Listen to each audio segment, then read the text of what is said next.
kabajamtoota ummata Oromoo kan kiristaanaa fi kan muslimaa kan waaqeffataa haadhaa fi abbaa keenya barcumni ulfinaa bakka jirtanitti sinaa dhaqqabu yeroo injoon ilmi keessan maqaa keessan ulfaataa kabajamaa ummata Oromootiin. Akkasumattis dargaggoo fi shamarran babbareedduu ummata Oromoo tan muslimaa tan kiristaana tan waaqeffataa bakka jirtanitti nageenyi rabbii isinaa dhaqqabu yeroo injoon obboleessi keessan maqaa keessan ulfaataadhaa fi kabajamaadhaani. Kun barcuma keenya ulfaata dabbal mootii gaaraa dhaddacha heeraa fi seera bareentumaa kan boorantichaa kan Oromoo raabaadorii fugug raabaadorii bultum mirga nama miine seera nama miine kan hiyyeessaa fi sooressaa fi solqixaa kan dadhabaa fi jabaa fi solqixaa kan dhugaa malee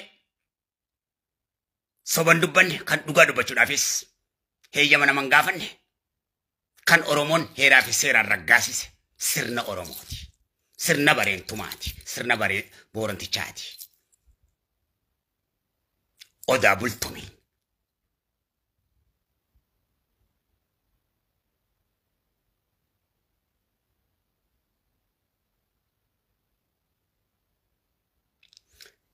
Isin dumaafuu kan biraatiifis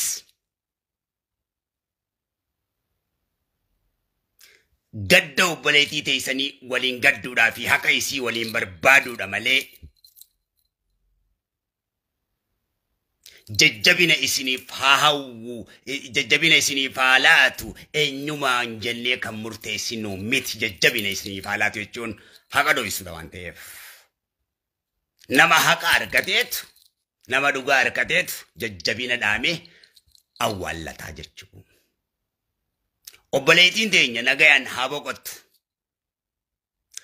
Haqa haadha manaa abbaa manatu beeka.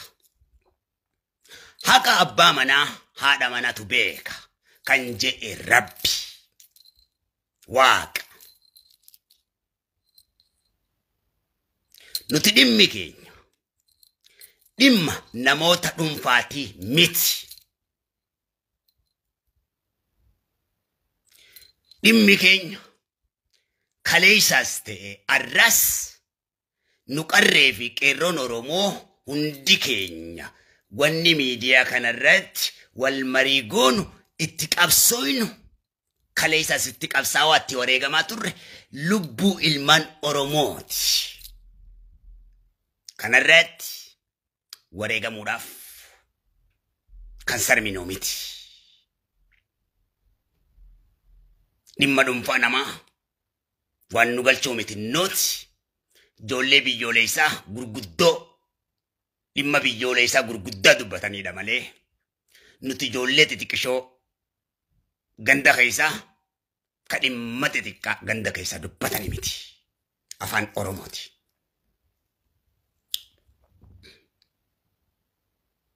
Isin hunda gadda obboleettii teessanii kan kiristaanaatis kan waaqeffataatis kan muslimaatis hawwanii manguddoon dargaggoo fi shamarran mogoleen isin cabeeti jira jechuudha. Namni qabrii hiriyaa ofii arge kan ofiitis arge.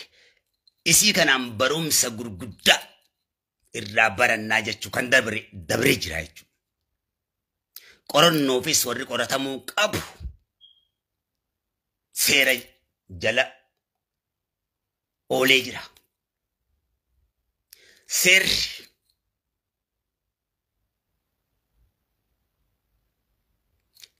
yakkamaa taasisee kan yakka irraa bilisate bilisa baasa. Wanni guddaan dhugaan intala Oromoo dhugaan ilma Oromoo ifa nuufaa bahuudha.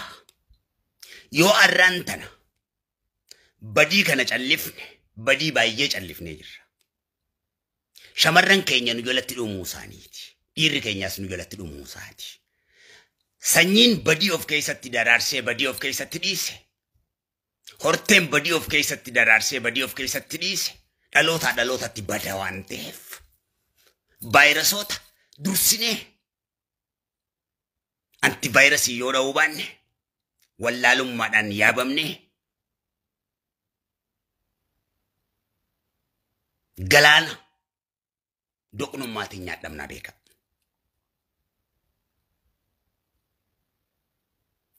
Dubbiin yakkaa gosa hin qabdu.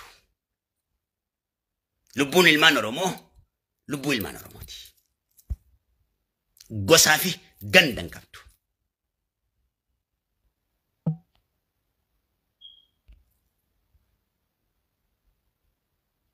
Gosaa fi ganda hin qabdu.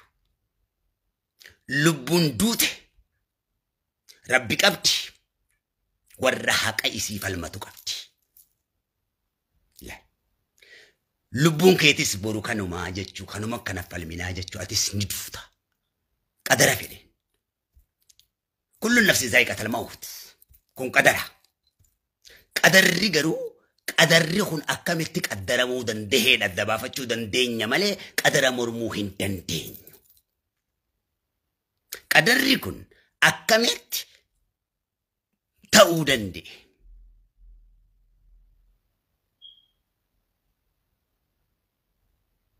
Kana adda baafannaa jechuudha.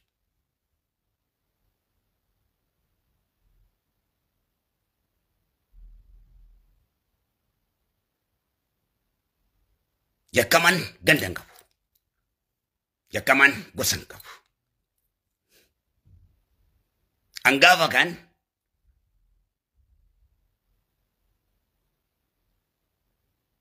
abbaan kan koo namticha tokko fuudhee gaggabsee rukunnaan mana murtiitti ragaa na baafnaan abbaa kiyya namticha gaggabsee hin jeenan abbuma kiyya dura dhaabbadde maaltu na kijibsiise abbaa kiyyaaf jee quraana na qabachiisanii mitiire abbaa kiyyatu gaggabsee kadhee abbaa kiyya jeetuman biiti guutuun osoo argitu ragaatti bahee jechuun abbaa kiyyatti. Baddannoo tanatti hunoo yaadataa jiru diisooreessi keenya kun ni beeka. Ofii tiyyattis ragumaan ba'an akka inni itti beeku haqa rabbii kana. Lubbuu tiyyaafis lubbuu namaatiifis ragaa hin bahu. Dirqama hin qabu. Atis dirqama hin qabdu.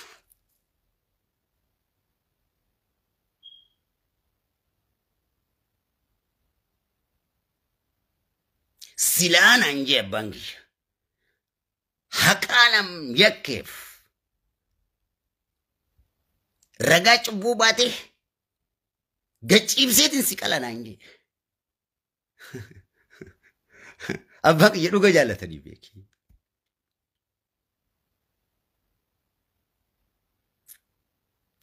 Dhugaa san ragaa natti baate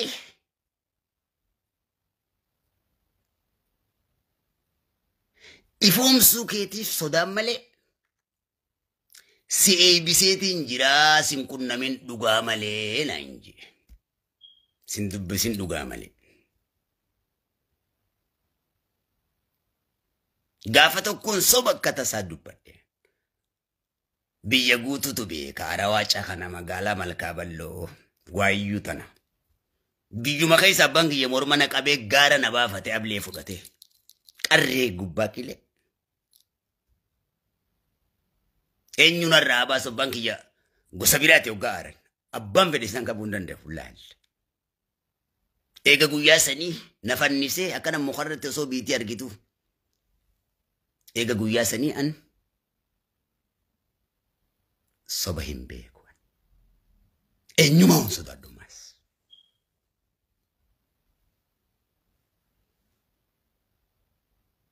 Eenyuma irratti maasaa qarabbiitiin injifataadha. Ummata Oromoo biratti kanaan hin fudhatama qaba jechuu keenya. Rabbi birattis kanumaan fudhatama qaba. Kana hoggaan godhu nama cubbuun daleene osoo hin taane kan hin ganas hin jechaa jiru. Akka maraatummaa kiyyaatti maraataa waan dubbatu haqa dubbataan sodaatu.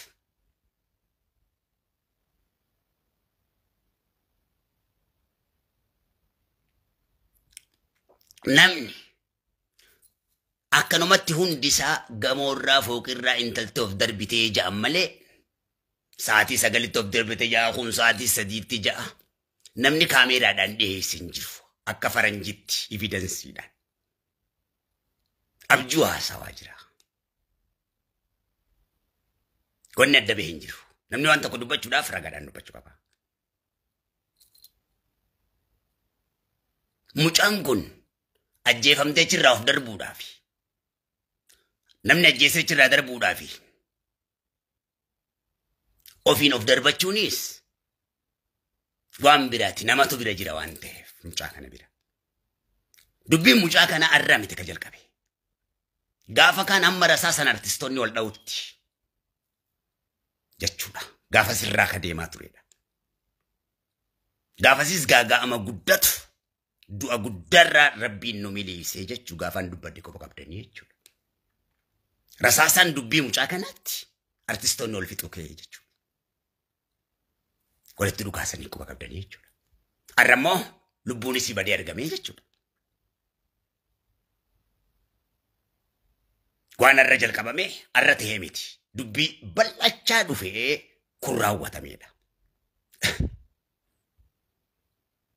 Shamarran keenya kakka keessanii mataa kiyya na baxabbatan jiru. Namoota hojii yeroo jiraatan seeraan jiraadha. Lubbuu lama qabdan qalbiin lama rabbiin isinuuf nuumne nama lama jaalachuu hin dandeessan. Jireenya lama jiraachuu hin dandeessan. Jireenya lama jiraachuu jechuun of galaafachuu jechuudha. Jalqaba rakkoo mataa sirratti uuma. Dhukkubbii mataa sirratti uuma. Ofitti amantummaa si dhorka. Jireenya kan kee keessatti nagaa si dhorka.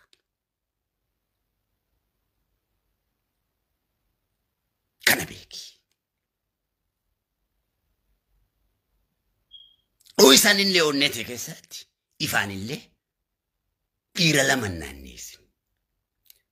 Yoo tokko sii ta'uu dide seeraan firraa hiikiiti tokkotti heerumi. Kana rabbi mirga sii godhe. Nama siif hin taane waliin of hin rakkisin yeroo kee hin gubin jaalalli dirqamaan hin ta'u. Sirratti dubartii dhiira oofuun barbaaddu lubbuu keetti irratti ejjennoo fudhatin. Irraa gargar bahisiifis dhiirri baay'eedha waan ta'eef.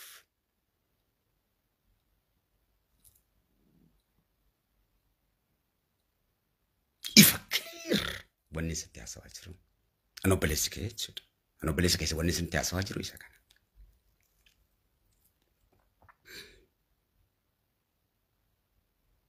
Warri dhiiraa hoo dubartiin sun isinii ta'uu diddi.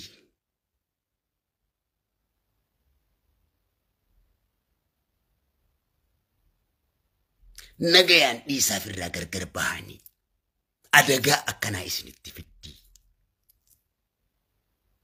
Dubartii wajjin jiraattanii qalbii takkaa fi onnee takka qabdan. Takkittiidhaa wajjin lubbuun takka kan nama tokkooti waan taateef nagayaan waliin jiraadha. Dubartii lama jidduu fiiguun, dubartii sadii jidduu fiiguun, lubbuu kee bakka sadiitti qooduu, bakka afuritti qooduu, bakka lamatti qooduu jechuudha. Lubbuun kan kee bakka afuritti fi bakka lamatti qoodamnaan dubartii jidduutti kunis gamana si butti, tunis gamana si butti. Ati dhokataa taata ofitti amantummaan qabduu jechuudha. Dhiirri keenya isii tanaas baaseetiin jira, isii tanaas qunnamtiitti godheetiin jira, isii tanaas qunnamtiitti godheetiin jira. An jagna jee akka jagnatti waa'ee qunnamtii saalaa akka jagnummatti zinaa sawaa jechuudha. Amala dhiira teenyaati kun. Farshoo dhuguufaa abbabbabbabbab jee akka dhiiratti haasawaa jechuudha. Dubartii kaanii fi kaan naanneessuu akka dhiiratti haasawaa jechuudha. Dhiira jechuun ta dubartii isaaf hin taane hiikuudha. Balaa feetee isin buufnaan. Maaliif gaagaamatti fiddi? Annuma ni kan gaagaama waan natti fidduuf cinqiin danda'u dubartii wajjin. Nin taa'aaf yoo liiftaan. Ta'uu fiddi balaa feetee fiddi malee hiikeetiin biraa deema. Akkasitti أكنت أمانة كبيراتين فولا يصير تدبرتي بلا هنانيس ما كيان كانت كابوتي نافين تاني تديسيتين تبرا فولا قوتو أنا بس يسينيس كبيرة هجوتو تبيرا بلا يستروس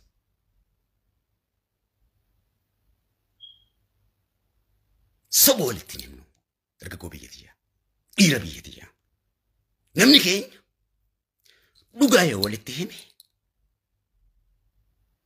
والجالة شون دندين يوجيتي سبولتي مي سبا ولين جراتا